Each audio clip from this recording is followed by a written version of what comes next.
What's up, everybody? See if we can get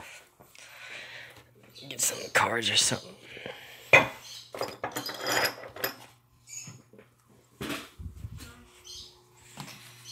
What's up, Dink Tanks?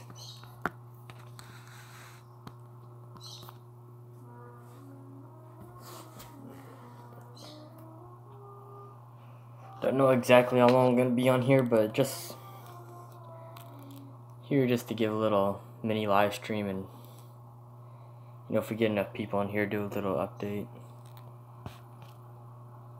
What's up, Bill? See if we can stay in focus.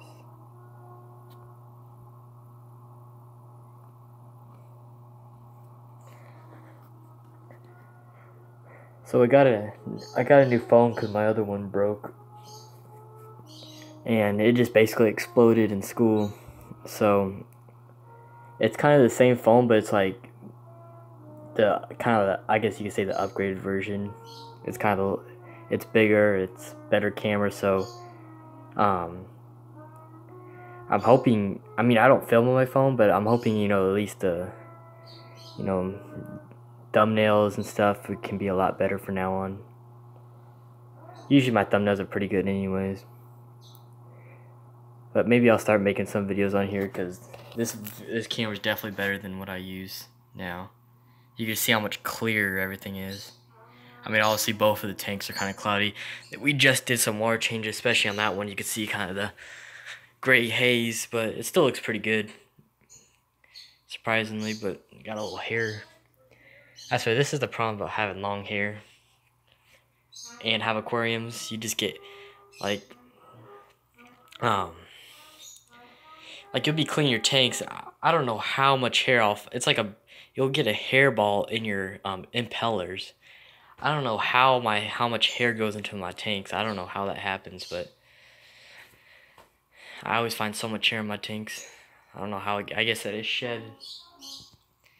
But yeah, this camera, I mean, you can look at it right now. It definitely looks, a lot better.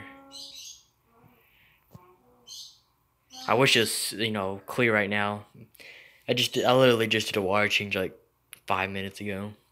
But see how nice it looks. But do the rocks affect the pH? Yeah, these are Sirius stones, so yes, they're technically supposed to affect the pH. But surprisingly, with my test, I mean, I guess the best example would be this tank because I have like 50 pounds of it in this 40-gallon. And with my test, no, they've never affected the pH. Surprisingly, for some people it might, I don't know, but for what I've been doing, I've always checked the pH because I was always afraid of that when I first got these rocks. And my pH hasn't even it hasn't even went up one bit. So I guess that's your answer right there. I've never even experienced any pH going up or down. So, and I read that Sirius Stone and oh, we got two Kevins. What's up, Kevin? But I always read how people, their pHs always go up, and they always have to use not buffers, but they usually have a substrate that helps lower the pH just so it balances it all out. For some reason, I don't know, when it comes to me in aquariums, like usually nothing goes exactly how it should be. Like sometimes I'll put fish in here that's aggressive, and somehow it'll never be aggressive. Like I put Sirius Stone here, it's supposed to higher pH, and it never did. You're not supposed to keep S-Repens in a low light tank, but yet they grow luscious and look great. Like nothing goes like somehow my tank always goes the complete opposite how it should. In like a good way though, like all these problems that I should be having never occur for me. I have no clue. But it's like I used to, like back in the day when I was, what's up Aquarium Limited? Like all the times I have like all this dumb stuff I've kept together over the years. Like I've had cichlids with neon tetras. You wouldn't think that would work, but it worked for me. Like I've kept some of the weirdest things together. So I just picked up Sea Kim Advance. Was the only fur I didn't have a set. Just 2 years. Oh yeah, that's Seacom Advanced. I think I used it one time, but except I have Easy Green, I don't really buy a lot of that no more. But yeah, I used to use some of that. Pretty good stuff right there. I have software where I have a hard time keeping shrimp and snails. That kind of sucks because shrimp are pretty sexy, I'm not gonna lie. I need to get into shrimp. I've kept some, but I want to get some. If the puffer don't work out, I need to get shrimp for that tank badly. Probably should put this thing down so I'm not shaking. Probably giving you guys a headache. It's a growth hormone. I got an angelfish with, and I'm so dosing with General Cure. Which one? Yeah, I mean, I've used General Cure. I actually have some. Yeah, it works pretty good. I always use I use a couple of meds. I use ICX and then General Cure. And if there's other problems, I'll just go buy the other medicine. But I usually only keep, just 2 medicines at a time. Just the common ones. Because usually you don't get a lot of severe stuff. Hey, what's up, Dion? Dion's in the house. The homie. I have new growth already and my plants perked up a lot. Why is there a trumpet playing? I have a new growth already. Heck yeah. The neon, the Tetris getting blurred out. But got the little. How you doing? I never really liked angelfish, but for some reason I just had to have this one. I like it. This is Grandpa right here.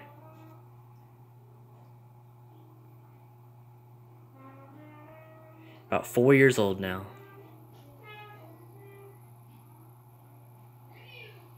Do I quarantine my fish? Yes, I do. Just depending. I mean, if it's a bunch of schooling fish, I know I should, but I'm usually okay.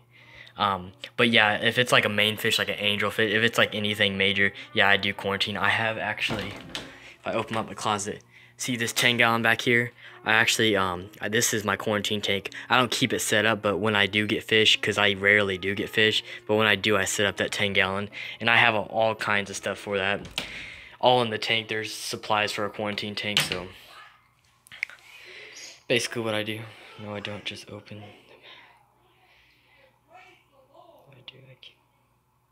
Yeah, just depending on what the problem is. I mean, I'm okay with doing a week, but if it's like, if I'm like deworming a puffer or like deworming any fish, I like to probably do about 2 weeks. Probably longer, just depending how long I wait.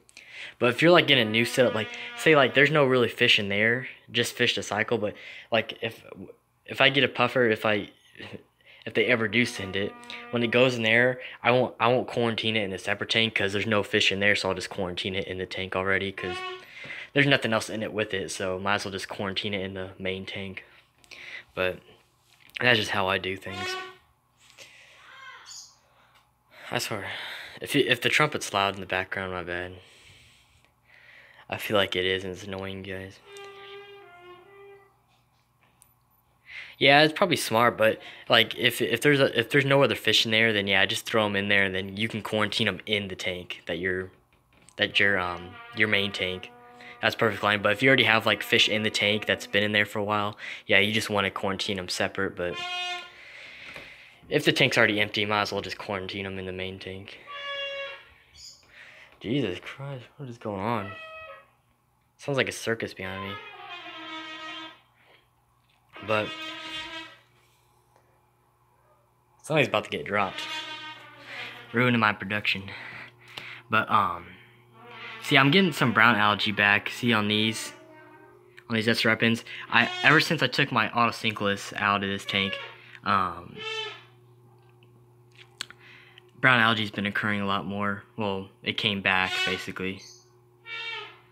But all my autosynclus, my 3 of them are in there, so I need to get the autosynclus back. I think I'm going to get about 2 dozen, get about 24, put 12 in here and put 12 in there.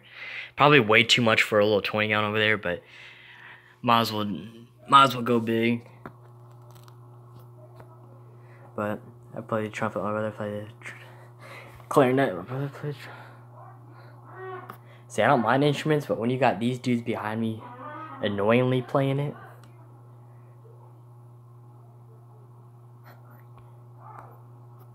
Bill, I'm glad you like it, because I don't. Somebody's about to get dropped. I swear, every time it's all peaceful in this house until I start recording and all these noises start occurring. Happens every time. Why isn't that? See how it's like focusing and not unfocusing? I was probably having a hard time. There's so many fish swimming by, it's probably having a hard time focusing on one thing. Kind of sucks. I think it's focusing on the sand more than it is the fish. Yeah, there we go. But whatever. But I need to get more neon tetras. I wanted to get a lot. Stock up on neon tetras again, but after spending a lot of money on the restock of this tank, I need to kind of chill. But definitely by summertime, I think I'll start doing stuff, adding a little more stuff to this. But I want to get more rummy noses, but I just never have luck with them. I do love them. They're my favorite, one of my favorite fish, or at least they're my favorite schooling fish. And I always want a bunch of them, but a lot of them don't survive most of the time. But I definitely want to try at least like keep a dozen of them alive. See my angels coming down. It's kind of a cool shot.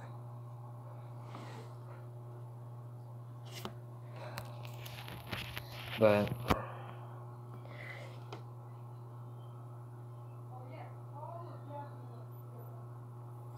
I mean, not really. I mean, I can't really explain it because when I did it, like I'd keep African cichlids. They were a good 5 inches, and I kept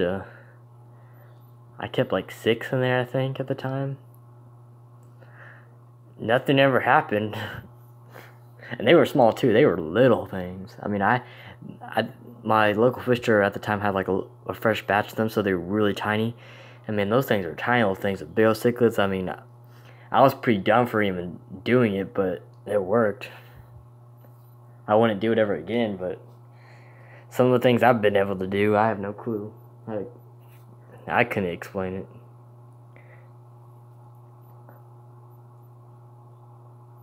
I've kept some weird combinations before.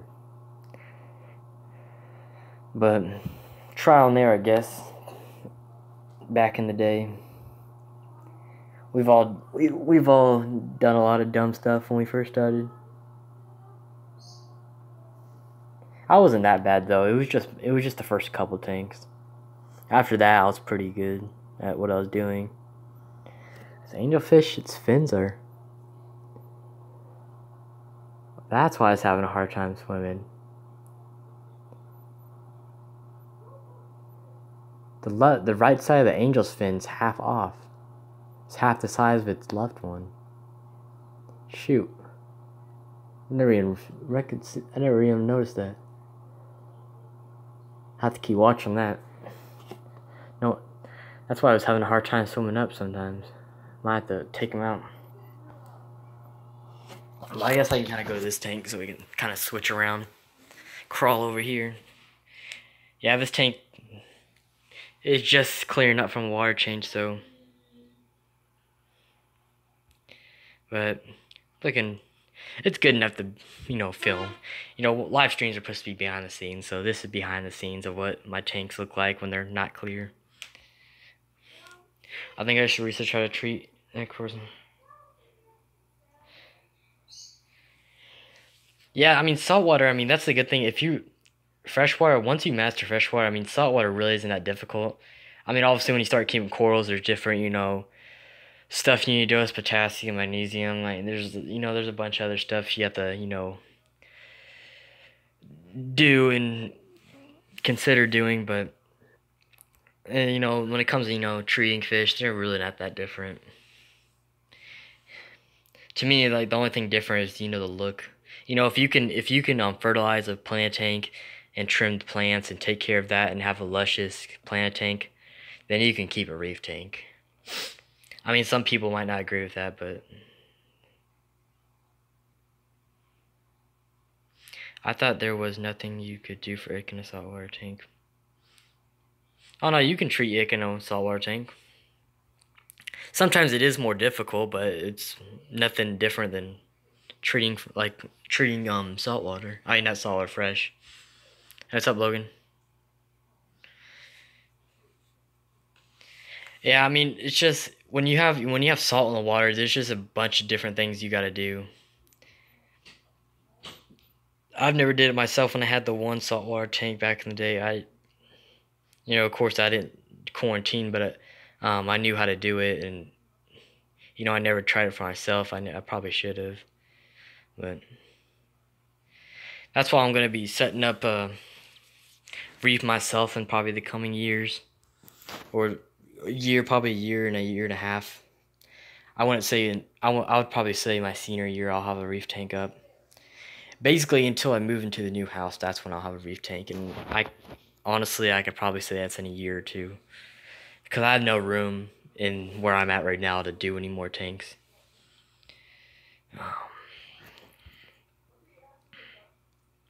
Hey, what's up?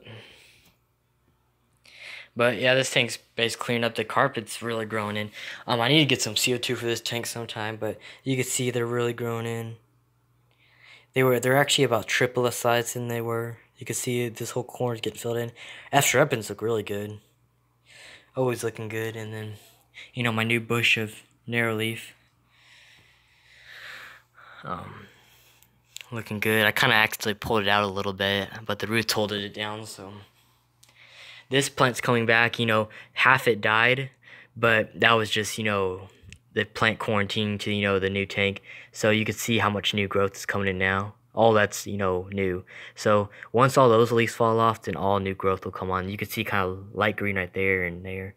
New leaves are coming in. You just have to wait for all those brown leaves to come off, and that plant will start looking really good.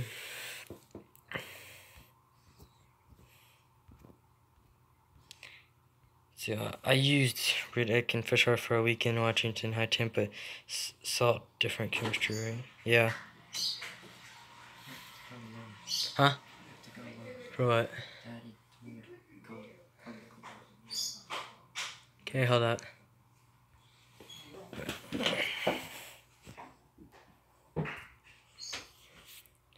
But yeah, I'm gonna have to go. So I wanted to talk more. I kind of wanted to do a little more discussing with you guys. It's kind of getting interesting, but yeah, Dion, so different. Yeah, salt's just a whole different chemistry. It's just I don't know the best way to explain it, but it's just weird how just adding salt to the water changes so much things. It's so weird, but you'll have to definitely research that. I mean, I'm probably gonna research that myself a little bit. That's kind of interesting. I kind of want to learn too with you guys, even though I don't even have salt right now. But I'm definitely gonna research with you guys. And oh yeah, you got that redone, that 75 gallon. You have to check that out. But other than that, probably gonna upload sometime this week, so definitely look for that. I got some videos planned, but other than that, comment, like, subscribe, and everybody go. This is going to be on YouTube, so everybody go subscribe to Dion, Bill, Big, both Kevins. I think that's all that was in here. Logan.